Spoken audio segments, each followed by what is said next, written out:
రాజశేఖర్ రెడ్డి గారి మనవడు వైఎస్ రాజారెడ్డి గారి పెళ్లి జరుగుతున్న సందర్భంలో చాలామంది ఇన్వైట్ చేస్తున్నాం రాజకీయ నాయకుల్ని. అందులో భాగంగానే చంద్రబాబు గారిని కూడా పెళ్లికొచ్చి వాళ్ళని ఆశీర్వదించాలని కోరడం జరిగింది. చాలాసేపు రాజశేఖర్ రెడ్డి గారి గురించి, వాళ్ళ ఫ్రెండ్షిప్ గురించి, వాళ్ళ రాజకీయ ఇనిషియల్ ప్రస్థానంలో జరిగిన విషయాల గురించి అన్నీ గుర్తు చేసుకున్నారు, మాకు గుర్తు చేశారు. చాలాసేపు మాట్లాడడం చాలా సంతోషం అనిపించింది. వచ్చి ఆశీర్వదిస్తామని మాటిచ్చారు.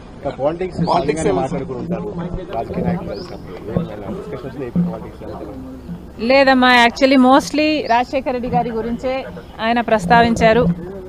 ఆయన ఎలాంటి మనిషి, ఆయన ఇనీషియల్గా వాళ్ళు రాజకీయాలు మొదలుపెట్టినప్పుడు వాళ్ళిద్దరూ కలిసి ప్రయాణం చేశారు.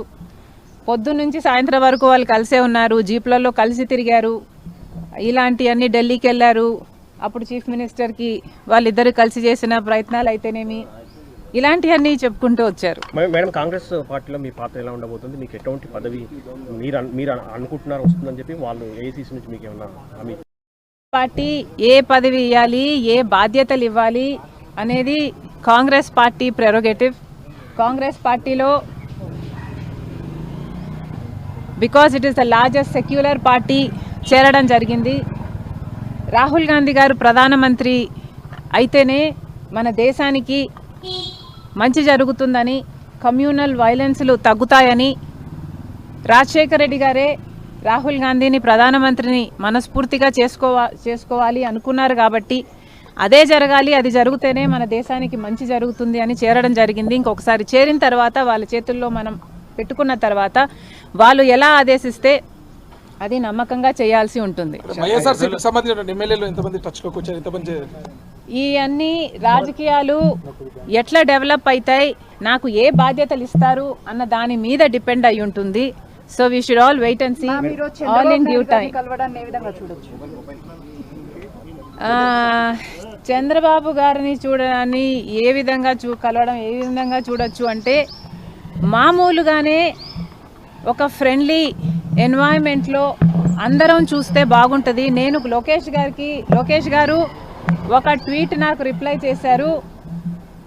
ఆ సందర్భాన్ని కూడా రాజకీయంగా చూడకండి. చంద్రబాబు గారికి ఒక క్రిస్మస్ కేక్ మాత్రమే పంపడం జరిగింది. ఒక కేకే కదండి, ఆ కేక్ క్రిస్మస్ కేక్. ఒక్క నిమిషం, లేదు పంపాం. ఆ కేక్ ఒక్క నిమిషం, లెట్ మీ ఫినిష్. ఆ కేక్ కూడా మేము ఒక చంద్రబాబు గారికే పంపలేదు, ఇక్కడ కేటీఆర్ గారికి, కవిత గారికి, హరీష్ రావు గారికి, ఇట్లాంటి వాళ్ళకు కూడా పంపడం జరిగింది. యాక్చువల్లీ ద బ్యాక్గ్రౌండ్ ఈస్, రాజకీయాలు అన్నది జీవితాలు కాదు, రాజకీయం అన్నది మా ప్రొఫెషన్. మేము ప్రజల కోసం చేస్తున్న ఒక సర్వీస్. ఆ క్రమంలో మేమందరము ఒకరిని ఒకరు మాటలు అనుకుంటుంటాం. మేము రాజకీయ ప్రత్యర్థులం కాబట్టి అనుకోవాల్సి వస్తుంది, అనాల్సి వస్తుంది.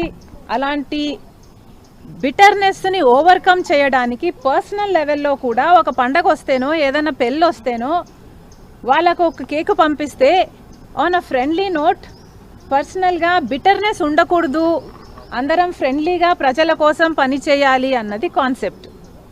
ఇప్పుడు కూడా చంద్రబాబు గారిని పెళ్లికి మాత్రమే పిలవడానికి వచ్చాము. ఇది పొలిటికల్ కానే కాదు. చంద్రబాబు గారు ఒక తెలుగుదేశం పార్టీకి నాయకుడు, నేను కాంగ్రెస్ పార్టీలో ఒక కార్యకర్తను. మాకు రాజకీయంగా ఏ లావాదేవీలు ఉండదు, ఉండకూడదు, ఉండబోవు కూడా.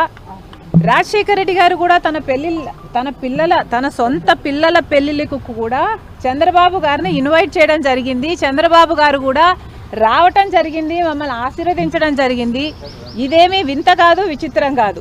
సో దీన్ని ఒక ఫ్రెండ్లీ ఎన్వైరన్మెంట్లో చూస్తే అందరికీ బాగుంటుంది. తెలంగాణ రాజకీయాల్లో షర్మిల పాత్ర ఉండబోదా? కాంగ్రెస్ పార్టీలో మనం పెట్టుకున్న తర్వాత కాంగ్రెస్ పార్టీ ఏ బాధ్యతలు అప్పగించినా ఆ బాధ్యతలు నేను నమ్మకంగా చేస్తానని ఆ రోజు చెప్పాను, ఈ రోజు చెప్తున్నాను. మేడం మీరు ఫ్రెండ్లీ రాజకీయాలు కోరుతున్నారు, ఇప్పుడు అంతా ఫ్రెండ్లీ రాజకీయం ఉంది మేడం. ఒకవైపు మీ సోదరుడితో ఎలా ఉన్నాయి పరిస్థితులు అని చూస్తే రాజకీయాలు అలా ఉండకూడదు అంటున్నారు. I'm not condoning anything. ఇలా ఉన్నాయి రాజకీయాలు అని నేను మీకు చెప్పనవసరం లేదు, మీ అందరు కూడా చూస్తున్నారు. కానీ ఫ్రెండ్లీగా ఉండాలి. మనం అందరము కూడా ప్రజల కోసం ఉన్నాం. ఏ వేదిక అన్నది ప్రజలకు తెలుసు. ఏ ప్లాట్ఫామ్ని మనం ఎంచుకున్నా, ఏ పార్టీని మనం ఎంచుకున్నా ఉన్నది మాత్రం ప్రజల కోసం. సో ప్రజల కోసం నమ్మకంగా పనిచేద్దాం. పార్టీలు ఉన్నది, లీడర్లు ఉన్నది ప్రజల కోసం, స్వార్థం కోసం కాదు అన్నది నా అభిప్రాయం. మేడం ఏపీలో మీరు మేడం, జగన్ ఇప్పటివరకు ఇలా చంద్రబాబు